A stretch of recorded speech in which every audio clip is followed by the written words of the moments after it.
Hi, I'm Chad, and before I get to today's project, I just want to say thank you so much to all of you out there watching my videos. I've been away from YouTube for a few years, so I wasn't sure how much of an audience I'd have coming back. So thank you to everyone who's been watching, to subscribers who are coming back, to new subscribers. I really appreciate the support. You know, there's not a whole lot of reward in YouTube channel my size, so it pretty much all comes from, the comments and questions and support that I get from you all. So I just want to say thank you so much. It means the world to me, and I hope you enjoy today's project. Of all my videos on YouTube, by far the most popular one is how to turn a square bowl. And I think it has at least double the views of the next highest, which I think is also a square bowl. So guess what? Today we're gonna do a square bowl.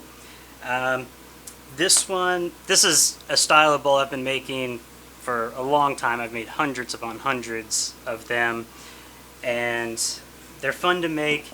It's simple.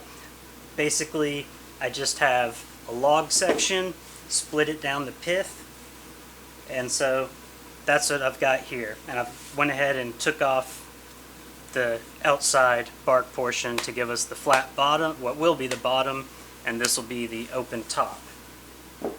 What I've got here is elm. I'm pretty sure it's Siberian elm.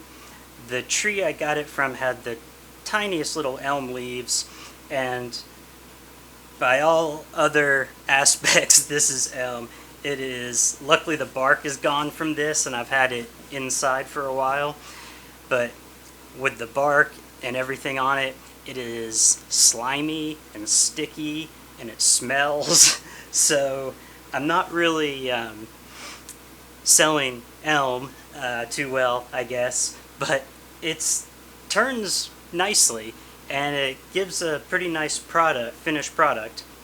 I guess a couple other things I should note real quick is when I do these, I just chainsaw the blank, and usually I like to leave the chainsaw cuts along the two cut edges in the final bowl, and sometimes they're not always parallel to each other, and the sides of the tree aren't always parallel. So there are a few different ways you can kind of determine where your center is going to be. You can go corner to corner and where it crisscrosses in the middle, or you can measure down and across, and sometimes that's the same spot and sometimes it's not. So you just have to kind of pay attention to the longest corner from your center and make sure that that's going to swing over your bed. I start by mounting the blank between centers using a spur drive. Then I'm going to flatten out the bottom of the bowl, start to shape the outside just a touch, then flatten the top side, and that'll help me establish the plane of the top surface of the bowl where my points are going to be.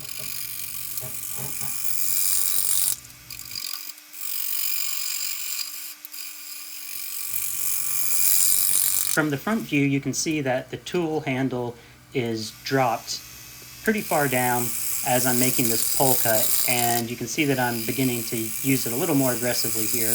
But before I shape the outside of the bowl too much, I want to move around to the top side and flatten it, which will help me know better where my corners are going to be. And on the top side, I can't drop the handle down and make that same sort of cut, and I'm also not going to make a curved cut, so in this case I'm holding my tool much more horizontal and just taking light passes and just kind of skipping off those little high spots until I get down to a nice flat surface where I can do a nice smooth pole scraping cut. With the top flattened, I'll now move back around to the bottom side of the bowl. I'll give it a little more shape and then create the tenon. I just start the tenon with the bowl gouge, then come in with my skew chisel and clean up the edges and corners and make a dovetail with a nice shoulder that will sit well in my chuck. You'll note at this point I'm switching back and forth between a traditional push cut and the pole cut I previously described. Just whichever one seems to be working better for the grain of the wood and for the angle of approach I'm able to get from either side. So whatever works for you, you can do at this point. You're not entering into a corner, so you just want to keep a steady tool, and as you pass down those sides and you're cutting air, just resist the urge to push and let that tool bounce. Now we're getting to the part that tends to make people nervous. This is where you have to deal with your corners and actually making cuts into those corners as they're rotating. So in order to make those corners more visible, you have a few options. You could put tape or paint on them, as I'm providing a quick example, and that will help you see them. The other thing is have some sort of paper or cardboard as a contrasting background. That can help quite a bit. The way my lathe is arranged and the dark floor and the dark lathe, I can see this piece pretty well. With the blank mounted in the chuck, I'm going to first true up the back side again, and I'll use more of a shearing cut this time. You can see it's a lighter cut. I'm just truing it up.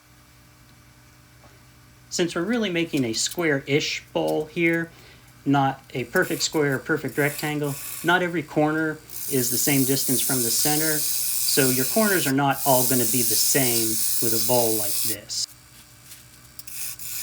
Before I start trying to make cuts that enter at the corner, first I want to clear out a little space to work within the bowl. So I'll take out a little bit of the center, and then I won't cut into the corner, but I will cut in maybe an inch or two from the corner, so I'm getting more bulk of the wood rather than the corner at this point. I make a few more cuts to give myself a little room, a little closer to the corners, and at this point I've been showing you 5x speed. I'm going to slow it down to normal speed so you can see the actual speed of my cuts as I'm approaching the corners and making those first cuts that are going to be the most nerve-wracking of this project. As I'm making these cuts that enter at the corner, I'm using the contrasting background to be able to see the ghost image of those corners. And you'll notice that as I'm making the cuts, or right before I enter the cuts, I'll look a little more toward the side and a little more toward the front and get a good feel of where that wood is before I try to touch my tool to it. While a square bowl can be tricky, it does have some benefits that work to your advantage. When you can see the ghost image of the bowl as it's rotating, you can also look down the edge of the bowl and see the actual thickness of it a considerable way down, and that will help when you've removed some of the inside and you're working that side down to its final thickness. As you get toward the bottom, you can really see quite a ways down how thick the bowl is and if you've got a nice even wall thickness.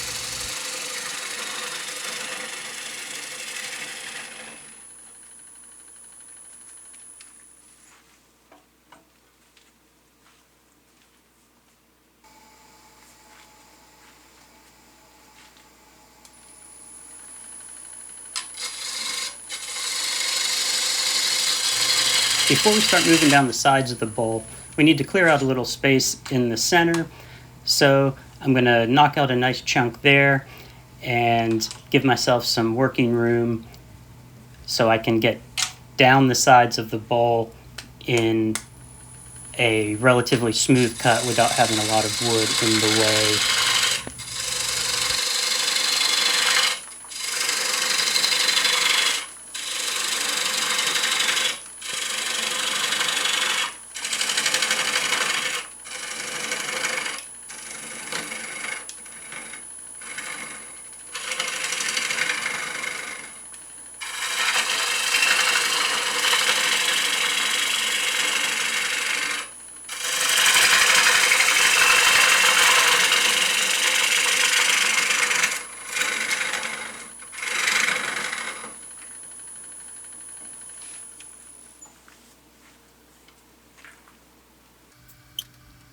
So I'm going to move back up to 5 times speed.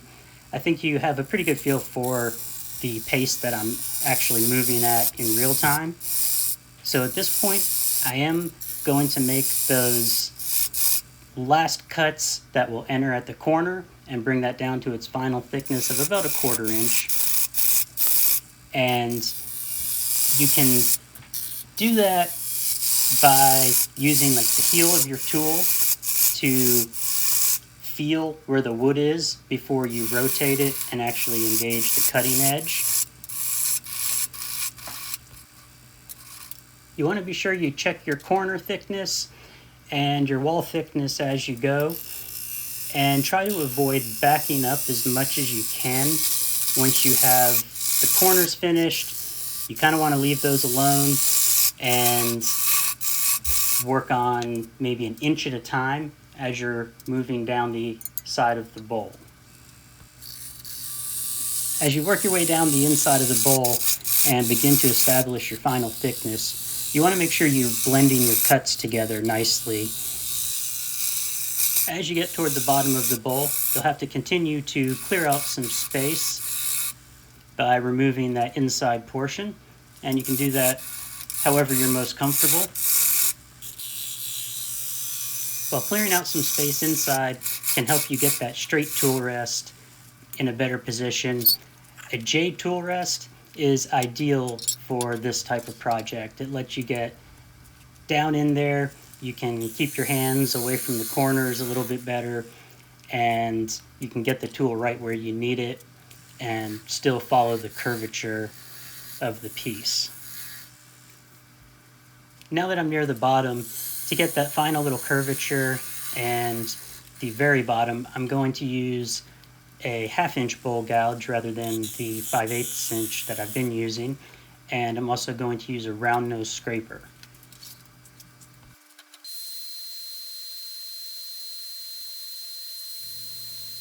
This sanding portion of the video is actually running at 10x, just so you're aware, and I'm starting with 80 grit.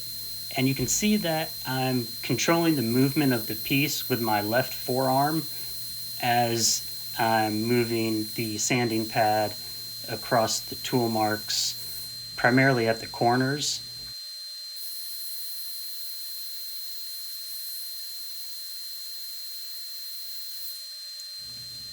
What I'm pointing out here are the places where you may want to pay some extra attention to your sanding, and that's basically the spots where you begin to cut air as the bowl is spinning. Those spots where your cuts enter and leave the wood tend to have tool marks that can be easy to miss. So pay close attention there, because the last thing you want is to put your finish on there and suddenly have one of those tool marks pop out and you got more sanding to do.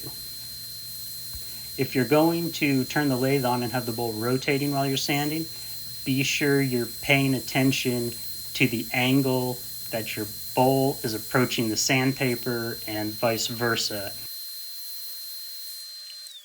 So we've pretty much got our bowl here. Just a couple more steps. I'm going to remove the tenon and create a little foot with that extra material I left down there, and then probably undercut it a little bit. And so one thing about this is, when you're using the natural curvature of the wood, your points aren't always going to end up being the same because of the approach of the bark on each side, depending on the angle and everything. But they get pretty close.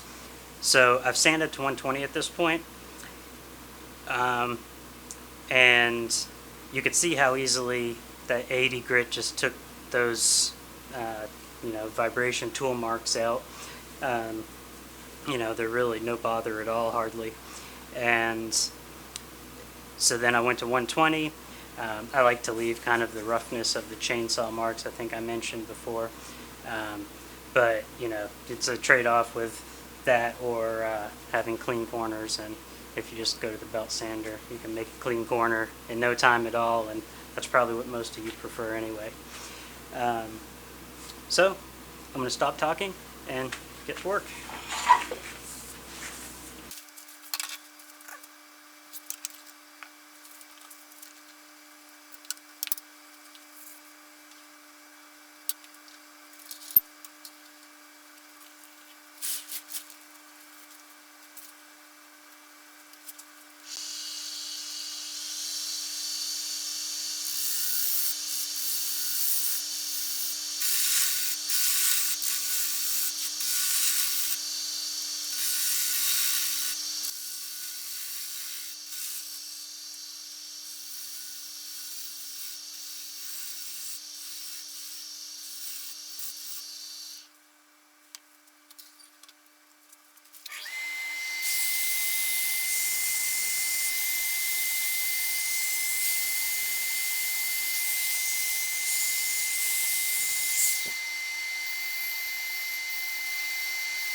At this point, I'm now sanded to 180 grit, and this was green wood, so it's still got a considerable amount of moisture in it, has some drying to do. I'm not going to sand it anymore until it's dry, and that'll probably take maybe a week. Could probably do it faster. This style of bowl, this square bowl in this arrangement, doesn't tend to crack too terribly, especially if you're not using small diameter wood for it. And so this would probably be okay just left out as is. Another option would be to go ahead and slap some oil on it and then let it dry, and then I would still resand it at 240 and 320 and just let that first coat of oil kind of act as a sealer and also to slow down the drying process initially. I'll probably drop this in a paper lawn and leaf bag with some other pieces, or maybe just I don't think I have much over there at the moment, so I'll probably just be sitting in one by itself for a day or two. I'll check on it each day and just kind of feel it and see if it feels like like it's ready for some more sanding. I'm not sure if I mentioned at the beginning, but there were some little burl kind of clusters in there. We did end up with a little bit of one right there at the bottom, but it's, like I said, I think it's Siberian elm, not real sure of the exact species. It didn't appear to be American elm or anything by the bark and leaves, but it's got this great unusual markings. It's once you're past the bark and all that, it's nice wood, and I recommend trying it. So I hope you get your hands on some. and I hope you'll come back for the next video. Please hit like and subscribe and turn on the notifications. I will see you with the next project. Thanks again for watching.